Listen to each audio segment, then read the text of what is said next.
Partai Demokrat terbelah dua atau hanya satu yang benar yang telah melaksanakan KLB yang katanya dilakukan oleh kader-kader yang telah dipecat oleh Partai Demokrat yang katanya syaratnya jadi pemimpin kartu anggota partai harus sudah 5 tahun keanggotaannya. Ternyata katanya yang menjabat sekarang belum sampai 5 tahun. Sang mayor udah bisa jadi ketua partai milik keluarga mantan presiden tersebut. Wis, pokoknya kali ini kita diskusi banyak katanya aja. Lah, gua nggak ngerti juga asal muasalnya dan politik beginian harus diperdalam lebih jauh lagi. Seru sih sebenarnya melihat dua jenderal bermanuver kali ini. Jenderal KSP melakukan serangan yang tak terbaca oleh jenderal pemilik partai. Tahu-tahu KLB dan sang mayor hanya bisa melakukan jumpa pers. Hanya itu yang dia bisa lakukan. Gak ada manuver sebelumnya. Gak ada penghalangan massa. Gak ada pembangunan opini di media massa. Tidak menggunakan kekuatan tekan. Katanya dia populer atau kader pada gak dapat jatah kelamaan berdiri posisinya di luar circle pemerintahan. Pada lapar kadernya dan tidak terasa oleh sang mayor karena dia kenyang. Sang mayor juga sering dikatakan tidak cukup waktu untuk ketemu kader-kadernya sendiri. Kemana-mana dirinya tak tersentuh, terlalu berjarak dengan kadernya. Sering tutup pintu, kader lapar deh jadinya. Lapar perhatian, jangan tanya lapar kantongnya. Itu gosip disebarkan dari sisi jenderal. Atau beneran kita juga nggak tahu. Lalu mayor minta bantuan lagi ke Pak Jokowi. Catatan, sekali lagi minta tolong untuk memilih Demokrat KLB atau Demokrat SBY. Sebentar Mas Mayor, presiden ini bisa apa? Presiden tidak boleh masuk ke partai-partai. Presiden itu mandataris MPR, menjalankan pemerintahan, gak ngurusi partai. Kalau mau menang dalam berpolitik, kekuatannya adalah meritokrasi, prestasi, bangun peacock effect, bangun efek ekor merak. Ekor merak prestasimu mana mayor? Misalnya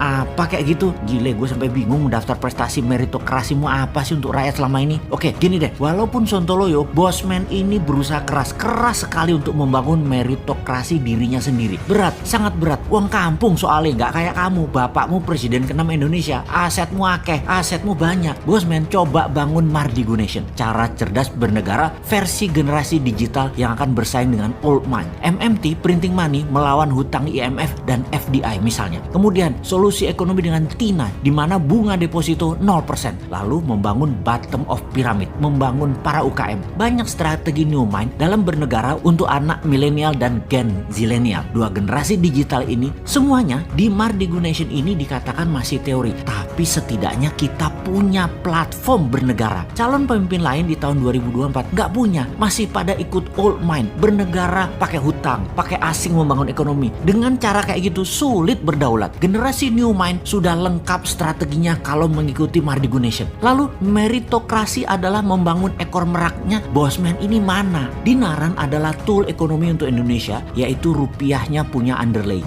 Bersama Dinaran tidak ada inflasi di rupiah Anda secara personal dulu, lalu mengangkat ekonomi bottom of pyramid dengan urun dana UKM. Bosman punya Santara. Dua hal ini walau berat adalah bagian dari usaha meritokrasi strategi untuk terlihat berprestasi. Masalahnya Bosman gak punya cukup uang anggaran seperti para gubernur yang mau manggung dia pakai alat APBD, menari-nari menciptakan karya di wilayahnya untuk dijual. Ya sudah, kita pakai cara lain, yaitu swasta murni sekalian mempraktekkan SWF pribadi yang namanya Dinaran, kemudian Santara membangun UKM yang sudah nyata. Semua hanya untuk membuktikan Mardigu Nation bisa jalan beneran, bukan hanya wacana. Cara untuk menyeleksi funding di Santara bagaimana? Yang terbaik adalah dengan mengadakan seminar bisnis MMBC. Setiap angkatan ada sekitar 300-an peserta. Tiap bulan diadakan dan dari sanalah UKM AAA yang itu nilainya E dalam profit, E dalam manajemen, E dalam mengelola pasar dan produk. Mereka itu semua menjadi calon penerbit di Santara untuk listing di Santara. Target kami adalah menarget 10.000